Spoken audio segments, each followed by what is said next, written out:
ஆன்மீகத்தில் நீ நான். அபிராமி பட்டரும் அவர் இயற்றிய அபிராமி அந்தாதி பற்றி தான் நம்ம இந்த வீடியோவில் பார்க்க போகிறோம். வீடியோவை ஸ்கிப் பண்ணாமல் பாருங்கள். சப்ஸ்கிரைப் பண்ணாதவங்க சப்ஸ்கிரைப் பண்ணிக்கங்க. அபிராமி பட்டர் சோழ நாட்டில் திருக்கடவூர்ன்ற ஊரில் அந்தனர் மரபில் பிறந்தார். அவங்க அப்பா அம்மா வச்ச பேர் சுப்பிரமணியன். அவர் வடமொழியிலும் சமஸ்கிருதத்திலும் தேர்ச்சி பெற்றிருந்தார். இசையில் கவி பாடும் ஆற்றலில் பெற்றிருந்தார். அவர் சாக்த முறைப்படி தேவியை வழிபட்டார். ஸ்ரீவித்யா நெறிப்படி யோக நெறியில் நின்று ஒளி வடிவில் அம்பிகையை தன் மனக்கண்ணில் நிறுத்தி வழிபாடு பண்ணுறாரு. அதனால் சுப்பிரமணிய பட்டர் பின்னாளில் அபிராமி பட்டராக ஆயிட்டார். அபிராமி பட்டரை சோதிக்கிறதுக்கு ஒரு நிகழ்வு நடந்தது. அப்போது தஞ்சை தரணியை ஆண்ட சரபோஜி மன்னன் தாய் அமாவாசை அன்று காவிரியில் நீராடிட்டு திருக்கடவூர் வர்றாரு. திருக்கடவூர் அமிர்தகடேஸ்வரரை வழிபடுறதுக்கு வர்றாரு. கோவிலில் மன்னரின் வருகைக்காக முன்னேற்பாடுகள் நடந்துக்கிட்டு இருக்கு. மன்னர் வந்த உடனே அவருடைய பரிவாரங்களோட மன்னர் வராரு.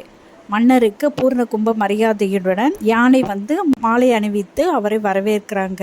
அப்போது அமிர்தகடேஸ்வரருக்கும் அபிராமி வள்ளிக்கும் வாசனை மிக்க மலர்களாலும் ஆடை ஆபரணங்களாலும் நல்ல விசேஷமாக அவங்களுக்கு அலங்கரித்து வைத்திருந்தாங்க.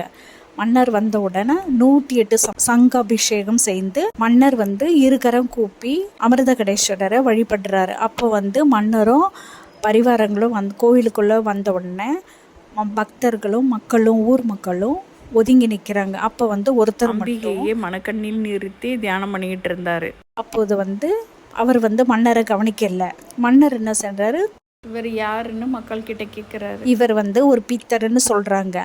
அபிராமி பட்டர் தியானம் கலைஞ்சி எழுஞ்சிருக்கும் போது மன்னர் நின்றுட்டு இருக்கிறத பார்த்து கொஞ்சம் பதட்டத்துடன் இருக்கிறாரு. ஆனால் மன்னர் இவர்கிட்ட கேட்குறாரு, நீங்கள் என்ன பண்ணுறீங்க அப்படின்ட்டு. நான் பஞ்சாங்கம் வாசிக்கிறேன்னு சொல்கிறாரு. அப்போ பஞ்சாங்கத்தில் இன்று என்ன திதின்னு கேட்குறாரு. பௌர்ணமி திதின்னு சொல்கிறாரு. இன்று பௌர்ணமின்னா வானத்தில் நிலவு வரும் இல்லையா, ஆனால் வானத்தில் நிலவு வரலைன்னா தக்க தண்டனை கொடுக்கப்படும் சொல்லிட்டு சரபோஜ மன்னர் கோவிலிருந்து புறப்பட்டு போயிடுறாரு. அப்போது மக்கள் சொல்கிறாங்க, இன்று அமாவாசை ஆனால் நீங்கள் பௌர்ணமின்னு சொல்லிட்டீங்க மன்னர்கிட்ட அப்படின்னு சொல்கிறாங்க. அப்போது தான் தன்னிலை உணர்றாரு அபிராமி பட்டர்.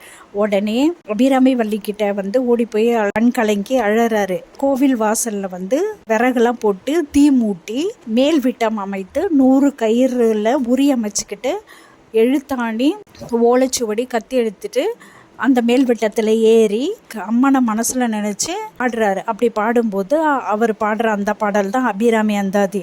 அவர் ஒவ்வொரு பாடலாக பாடிட்டு ஒவ்வொரு கயிறாக கத்தியில் அப்படி அவர் 78 பாடல்களை பாடுறாரு. 78 பாடல்கள் பாடினோடனே மாலையும் போனது, நண்பகல் சென்றது, மாலையும் வந்தது, பொழுது சாய்ந்தது. அபிராமி பட்டர் மன உறுதியுடன் இருந்தார். அம்பிகையின் மேல் அவ்வளோ நம்பிக்கை இருந்தது அவருக்கு. அம்பிகை தன்னை காப்பாற்றுவாங்க, வந்துருவாங்கன்னு நினச்சாரு.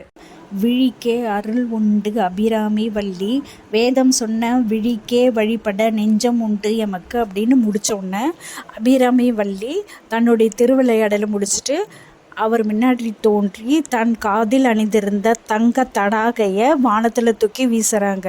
அந்த தங்க தடாகை 100 கோடி சூரிய பிரகாசமாக வானில் நில ஒளி வருது. அதை பார்த்த உடனே மக்களெல்லாம் இதுவரைக்கும் இவரை பக்தர்ன்னு நினச்சிட்டு இருக்கவங்க இப்போ தான் அபிராமி வள்ளியின் பக்தர் பரம பக்தர்ன்ட்டு உணர்றாங்க.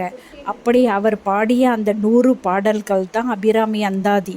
அந்த 100 பாடல்கள் ஒவ்வொன்றுக்கும் ஒவ்வொரு பலன் உண்டு. அந்தம் என்பது முடிவு, ஆதி என்பது தொடக்கம். முதல் பாடல் எந்த வார்த்தையில் முடிகிறதோ அந்த வார்த்தையிலிருந்து தான் தொடங்குவது தான் அபிராமி அந்தாதி. இந்த 100 பாடல்களும் ஒரே இரவில் பாடப்பட்டது. இந்த கதை பிடிச்சிருந்தா லைக் பண்ணுங்கள், சப்ஸ்கிரைப் பண்ணுங்கள். இதிலிருந்து விடைபெறுவது ஆன்மீகத்தில் நீ நான்.